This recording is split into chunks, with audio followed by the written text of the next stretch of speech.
How Islam began in under 10 minutes. Not a problem. We've started. Okay, so travel back in time with me to a land far, far away and long, long ago. Mecca and Arabia, about the year 570. Mecca is important for 2 reasons. 1, the Kaaba is there, an ancient temple built to worship God. And 2, Muhammad, peace be upon him, was born in Mecca. Now, problem. I can't show you Muhammad because it wouldn't be right. I'll tell you why in a bit. But in the meantime, here's his name in Arabic. Nice. Back in the day, Mecca was a lawless place. The only way to be safe was to have backup. Lots of rich big brothers who'd beat up anyone who got in your way. So the place was ruled by the most powerful families who could do pretty much what they wanted. And religion didn't help. By this time, the Kaaba had been filled to overflowing with 360 idols that did nothing to help anyone. So it was a tough place to grow up if, like Muhammad, you were a poor orphan and believed in just one God you couldn't see, like the Jews and the Christians. He called him Allah, the God, in Arabic there. Muhammad's dad died before he was even born, and his mum died when he was just 6. So he was brought up by his grandfather, Abdul Muttalib, and then, when he died too, by his uncle, Abu Talib, who had the respect of the city's ruling families, so Muhammad was safe for the time being. Muhammad started out as a shepherd and then became a businessman, travelling about buying and selling stuff for rich clients. When he did some work for a rich widow called Khadija, she was so impressed by his honesty and skill that they ended up getting married, and for a while, it looked like Muhammad was going places. Well, he was, but not how you think. Every year in the month of Ramadan, different calendar, different names for the months, there was a big party around the Kaaba when people made sacrifices to the idols. Muhammad hated it, so he'd get out of town and sleep in a cave he'd found on top of a nearby mountain. One night, Muhammad's praying to Allah when wham! There's the angel Jibreel, you might say Gabriel, standing right in front of him. Read, says the angel, but Muhammad couldn't read. No schools, you see. Jibreel keeps on at him. 3 times he says, read. Then he grabs hold of Muhammad and wham! Again, it's like Muhammad's learnt the words off by heart. So he recites the message out loud. Read in the name of your Lord, who created man from a drop of blood. Read, for your Lord is most generous. He who taught by the pen, taught man what he did not know. It was a message from Allah. God was speaking to him just like he'd spoken to the prophets in the Jewish and Christian holy books, which meant he was a prophet too. The messages continued for the rest of Muhammad's life. Allah gave him the words to say and the prophet recited them. The words were written down by his friends, and years later they were collected together and became the Muslim holy book, the Quran, which means recitation, because Muhammad recited it, you see? Anyway, that was much later, so back to the night of power. Muhammad tells his family, then his friends, and eventually everyone about Allah, that he's the one and only God, that he wants everyone to be treated fairly, and long story short, it didn't go down well with the ruling families of Mecca, who liked things just the way they were, thank you very much.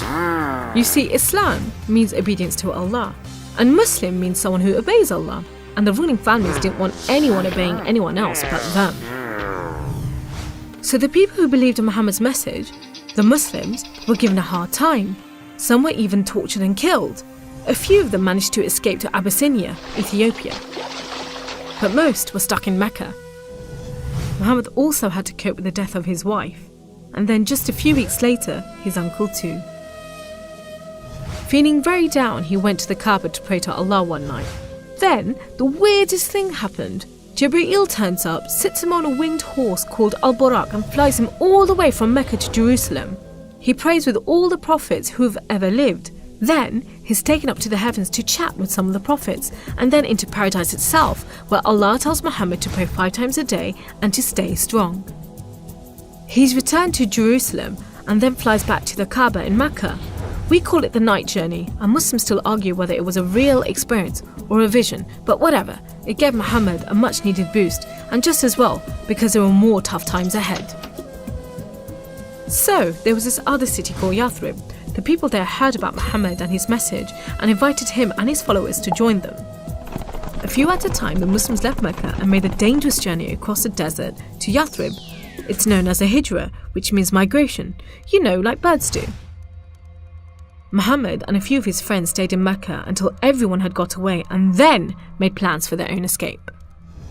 But the ruling families wanted to kill Muhammad while they still could, so 7 sons, one from each family, were sent in the middle of the night to stab the Prophet while he slept. But he was way ahead of them, and when they burst into the house, Muhammad was gone. Trackers were sent out to hunt him down. Muhammad and his best friend Abu Bakr took a roundabout route to try and shake off the pursuit, but the trackers were too good and slowly gained on them. So Muhammad and Abu Bakr hid in a cave and prayed that no one found them. The trackers found the cave all right, but they didn't bother going in to search. There was no way Muhammad could be inside, they thought. There was a spider's web over the mouth of the cave and a nesting bird at the entrance. He must have given them the slip. So off they went, leaving Muhammad and Abu Bakr protected by a spider and a bird. Muhammad made it safely to Yathrib, which was renamed Medina al-Nabi, the city of the Prophet, but most people just call it Medina. But Muhammad's worries weren't over yet. There were 3 big battles between the Muslims and the Meccans. First, the Battle of Badr, when Muhammad and just 313 men faced 1,000 Meccan soldiers. Miraculously, the Muslims won. Then there was the Battle of Uhud, which didn't go so well. Some of Muhammad's men disobeyed his orders and ran off during the battle to raid the Meccans' camp, and so the Muslims were outmaneuvered. Then there was the Battle of the Trench. Medina was protected on 3 sides by mountains, so when the Meccan forces advanced in the city, the Muslims just dug a deep trench. The Meccans made camp, but the weather was terrible. Pouring rain put out their fires and howling winds blew down their tents. Eventually they gave up and went back to Mecca.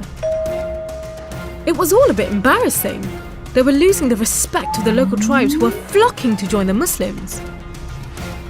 So a peace treaty was signed at Hudaybiyah, but it wasn't long before the Meccans broke it. Muhammad decided that enough was enough. By now he had over 10,000 men, so he led them across the desert to Mecca. The ruling families realised they'd made a huge mistake, but it was too late. All they could do was surrender and hope that the Muslim army killed them quickly. But Muhammad said there should be no more fighting. He rode into Mecca and went straight to the Kaaba. He circled it 7 times anti-clockwise and smashed all the idols, rededicating the Kaaba to Allah. And that's why I'm not going to show you Muhammad. The Muslims wanted to make it totally clear that they only worship the one unseen God. So they didn't have any pictures of Muhammad in case anyone thought he was an idol, and they didn't have any pictures of Allah because he's like nothing on earth, so it would be impossible to draw him anyway. So there you go, how Islam began in under 10 minutes. How did I do?